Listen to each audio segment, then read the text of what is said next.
Hello, my name is Kelly Klein. Welcome to Let's Kiss Shame Goodbye, a weekly support group for reclaiming intimacy after religious trauma. I am very excited that you're joining us here today. Today I'm going to be talking about Mary Magdalene as a figure in Christianity and what it might mean to reclaim her and her story, as well as what impact that might have in terms of just more broadly claiming the feminine side of Christianity, really calling that back into Christianity. And I don't identify. I'm just going to be upfront. I don't identify as a Christian. I do have grown up in the U.S. and have I've been very influenced by Christianity in both my family and in my world. So it's very much in the water that I swim in, but it is not my identification.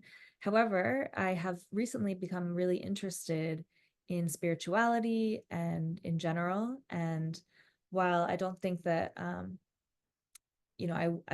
don't really have an interest in identifying as anything in particular, religious wise. I guess that might change at some point, but I have been exploring spirituality a lot more, and I see lots of threads between various religions, whether it's Buddhism, Christianity, Judaism. And again, I'm not an expert in any of these things, but there seems to be these commonalities between them and these maybe common truths, or just patterns, for better or for worse, whatever they are. So I've become more interested in how, and especially as I've developed as an intimacy and relationship coach, really seen how much Christianity and religion shape people's understanding of their sexuality and their own bodies.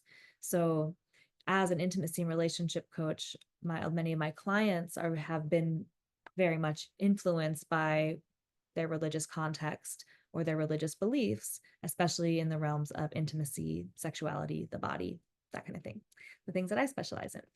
So I've gotten to know this terrain a lot more, and through working with people and through exploring it myself, spirituality, as well as just different religious beliefs, and become quite fascinated with the Christian story and how it has shifted, how there really is like this feminine side of it that has been cut out quite intentionally.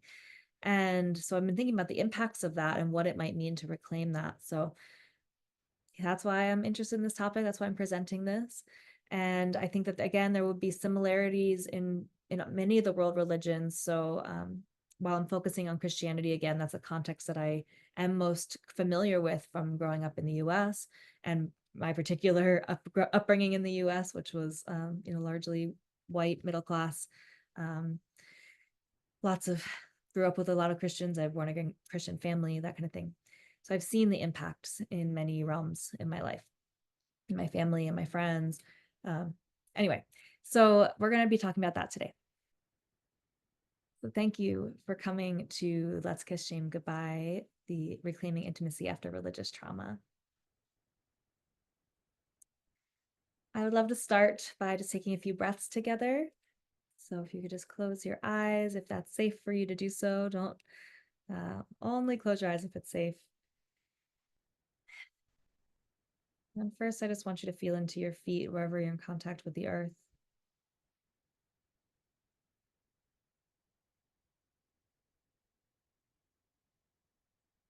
Feet or wherever you have a surface underneath of you. If you're seated, it could be under you. Just feel your weight dropping down. And then we're simply going to breathe in through the nose and twice as long out the mouth. So breathe all the air out wherever you are. In through the nose. Out through the mouth, twice as long.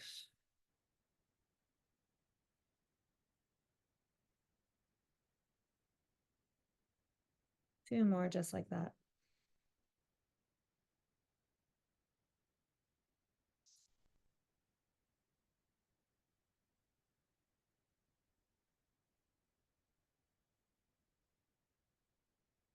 Inhale. Twice as long out the mouth.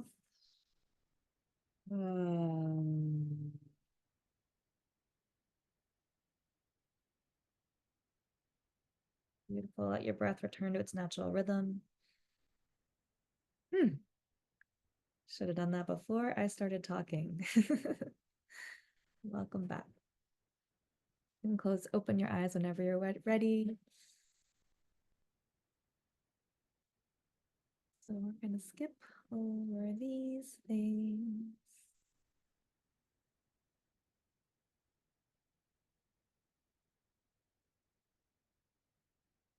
Reclaiming Mary Magdalene and the feminine in Christianity.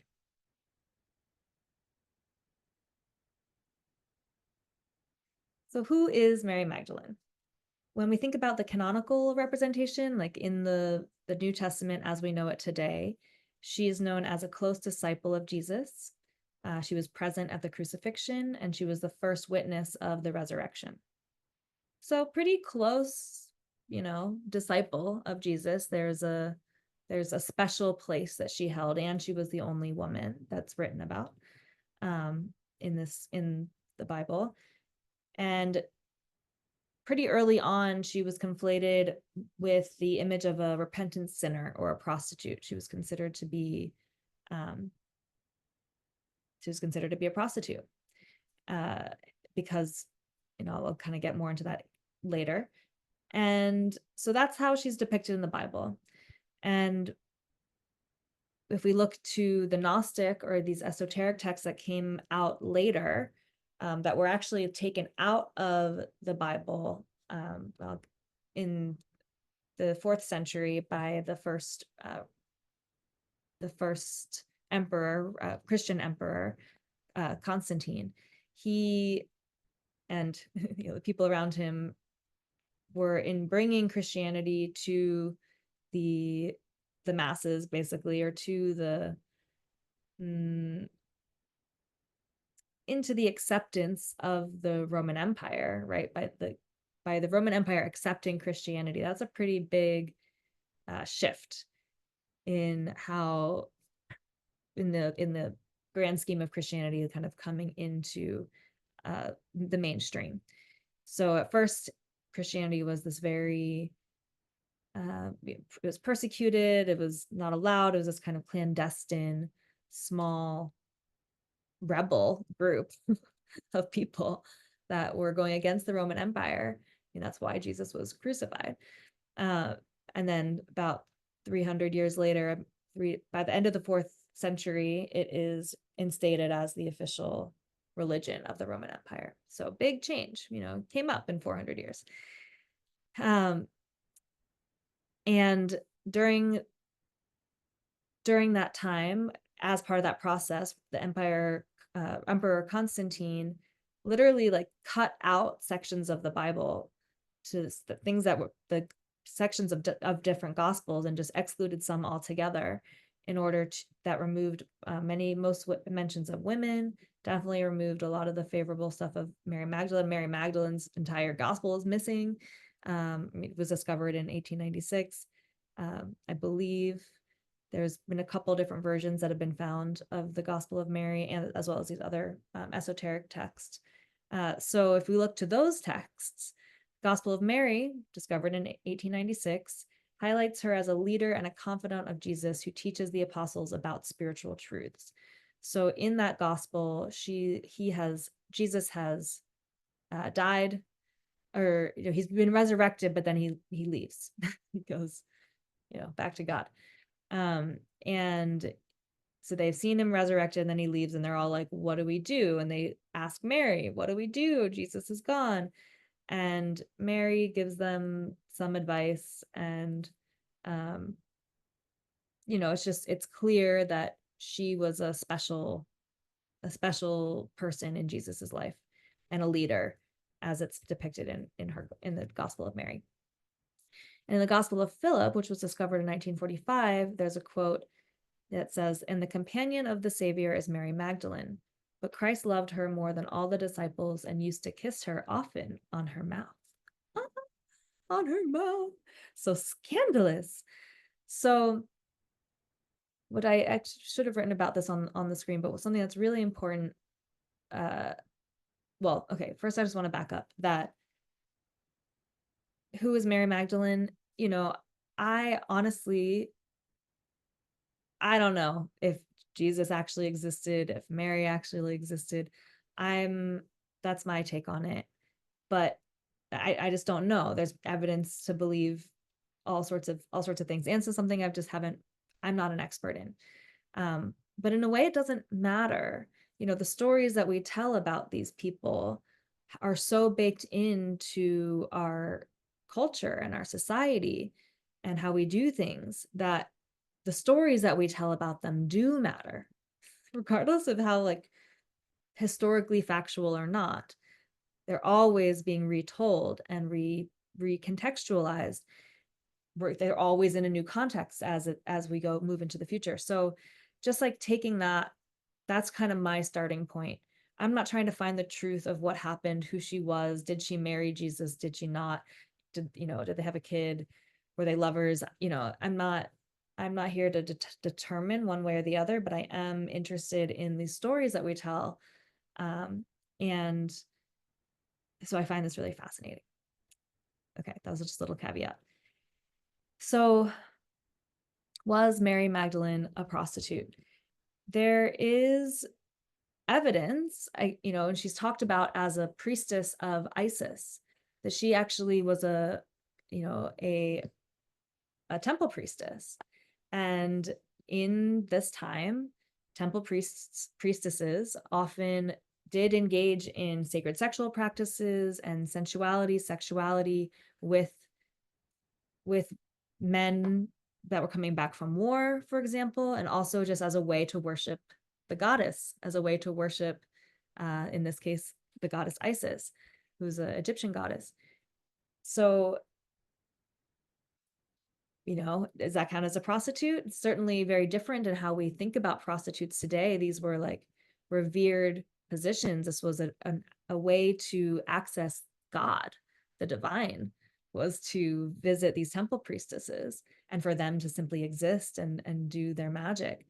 And she was one of these, a temple priestess of Isis, who's very much about embodiment and the death, birth, birth, death, rebirth cycle, and yeah, and sexuality and pleasure and all these things. So again, was she a prostitute? Was she a repentant sinner? Or was she Jesus' spiritual equal? you know? And which story do you want to have? So why does she matter? She represents the feminine counterpart to Christ, the divine feminine. She was deliberately excluded from what we now know as the New Testament. So that kind of proves that there was something going on there that needed to be hidden, that she was important as well as a threat to the largely patriarchal society of the Roman Empire. So, as Christianity is getting incorporated in, it needs to kind of fit in with the existing power structures in order to take hold. And this is part of what happened. So Jesus, yes, he lived in a very patriarchal time, but his teachings were more about the equality of genders. He saw Mary Magdalene as an equal. He saw every human as equal, whether they were poor, rich, a leper, healthy, man, woman. This is part of his ethos. As you can also see that he had many spiritual experiences with women, including Mary Magdalene. So there's Jesus himself didn't hold this prejudice. His disciples did. I mean, and probably he did as well in because he's still a human, right? He's still human, even if he was closer to enlightenment than the rest of us, or the rest of people at his time. Anyway, and this is a quote from early Christianity, from the Apostle Paul. It says, "There's neither male nor female, for you are all one in Jesus Christ." It's from the Galatians 3:28.